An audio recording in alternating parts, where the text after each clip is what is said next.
Team India के बड़े बड़े धुरंधर रोहित शर्मा, विराट कोहली, शुभमन गिल यानी कि टॉप अंडर के एक तरीके से मरवाया, लेकिन कि अश्विन, अन्ना, पहले और जडेजा ने टीम इंडिया को बचाया भी है और पहला दिन टीम इंडिया को आखिरकार जिताया भी है। शुरुआत में लगभग जब टीम इंडिया के 150 रन थे तब तक में लग रहा था कि टीम इंडिया की मिट्टी पुलित हो चुकी है, टॉप अंडर और डिस्ट्रॉज हो चुका था, लेकिन तहस नहस हो भी चुका था। लेकिन बांग्लादेश के आगे हमने घुटने टेक भी दिए थे और 6 विकेट हमारे 150 रन के आसपास गिर भी गए थे। और इतने बड़े बड़े बल्लेबाज रोहित शर्मा, शुभमन गिल, विराट कोहली, केएल राहुल और ऋषभ पंत यानी कि यशस्वी जयसवाल सब पोलिवियन कर चुके थे, जा भी चुके थे, लेकिन उम्मीदें खत्म हो चुकी थी। लेकिन जहाँ उम्मीदें खत्म होती है, जहाँ अश्विन, अन्ना आते हैं, क्योंकि ऐसा पहली बार नहीं है कि वहाँ पर अश्विन ने, अन्ना ने यानी कि फॉर्म करके दिखाया भी था और टीम इंडिया को ज़्यादा ज़रूरत थी। बल्कि ऐसा कई बार हो चुका था कि पहले भी इन्होंने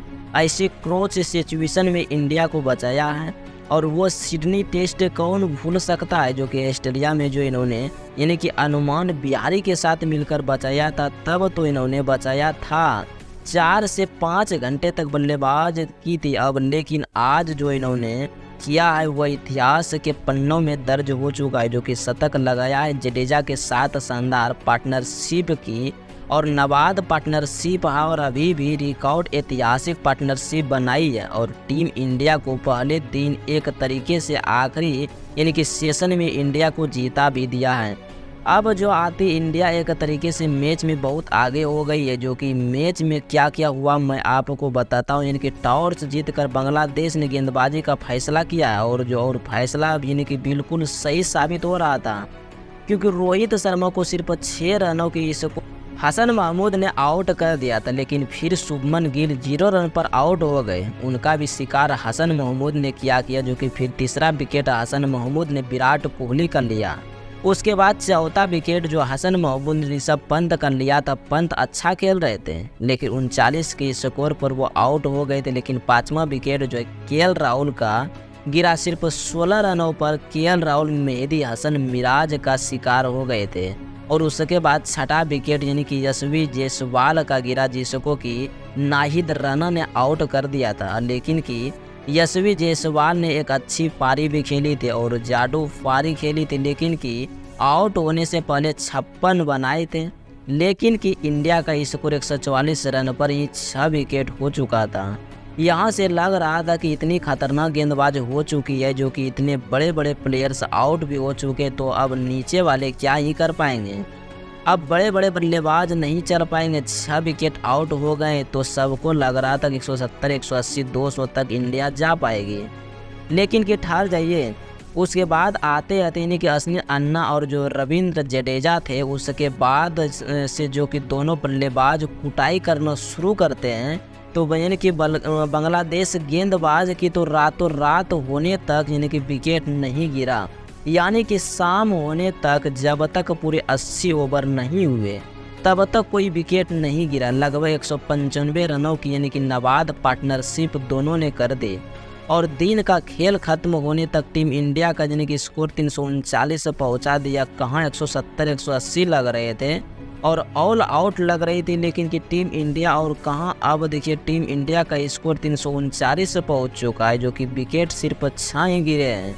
शानदार बल्लेबाज और रविचंद्रन यानी कि 80 ने कहा, जिन्होंने कि टेस्ट कैरियर का 6वां शतक आज ठोक दिया, सिर्फ और सिर्फ 112 गेंदों पर, यानी कि अन्य लगभग 90 के स्ट्राइक रेट के साथ 102 बनाकर खेल रहे हैं।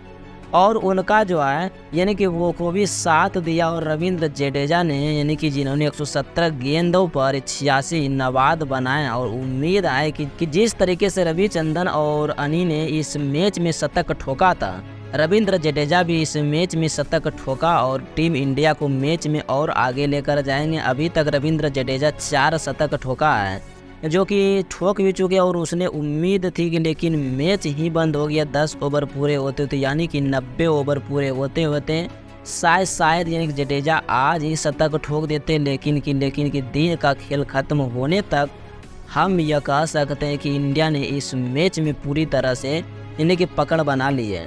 अगर बांग्लादेश के सामने आपका स्कोर 339 पर 6 हो जाए और कल का दिन जब शुरू होगा तो उम्मीद रहेगी कि कम से कम 400 साढ़े 400 बोर्ड पर लग जाएगा और लगा दीजिएगा। और फिर इंडिया ने यानी कि वॉल्स को जो कि टारगेट को बड़े आराम से डिफेंड भी कर सकते हैं, लेकिन कि पहली पारी में आप बांग्लादेश को जल्दी आउट कर दीजिए, लेकिन दूसरी पारी में आराम से खेलिए, बड़ी लीड और चढ़ाइए और जो उसके बाद चौथी पारी में बांग्लादेश को 10 विकेट लेकर हरा दीजिए। अब ये जो 195 रनों की नबाद और पार्टनरशिप है 7वें टीम के विकेट के लिए आसिफ अन्ना और जडेजा के बीच, आप जो सोचेंगे कि यह तो बहुत बड़ी इतिहास में दर्ज हो गई है, लेकिन कि बहुत बड़ी पार्टनरशिप है, शायद सबसे बड़ी पार्टनरशिप है। तो मैं आपको बता दूं कि यह सबसे बड़ी पार्टनरशिप नहीं है। पार्टनरशिप 7 विकेट के लिए रोहित और अश्विन ने ही की थी। अब अश्विन के साथ में ये जो बेस्ट है यानी कि इंडियन के खिलाफ वो स्कोर, इसके बाद इंडिया के लिए दूसरी सबसे बड़ी 7वें विकेट के लिए पार्टनरशिप धोनी और लक्ष्मण ने की है। अब साउथ अफ्रीका के खिलाफ 259 रनों की तीसरे नंबर पर 235 रनों की जोड़ी और यानी कि शास्त्री और जो है किरमानी ने, रवि शास्त्री और किरमानी ने इंग्लैंड के खिलाफ यह 7वां विकेट के लिए पार्टनरशिप की थी। चौथे नंबर पर 224 रन और जो कि लक्ष्मण और धोनी ने बनाए थे, जो कि 5वें नंबर पर 217 रनों की पार्टनरशिप लक्ष्मण और अजय रात्र ने यानी कि बेस्ट इंडियन के खिलाफ ये स्कोर किया था। अब अगर ये जो 195 रनों तक यानी कि पहुँच गए तो अश्विन और जो जडेजा इसमें से 22 रन और जोड़ लेते तो इंडिया की 5वीं यानी कि 5वीं सबसे सफल 7वें विकेट की पार्टनरशिप हो जाएगी। और खैर देखते हैं क्या होता है। फिलहाल पहला दिन तो इंडियन को इन लोग ने जिता दिया, लेकिन और देखते हैं क्या होता है। लेकिन मेहता नहीं, फिलहाल इसको देखते हैं, बहुत अच्छा रहेगा।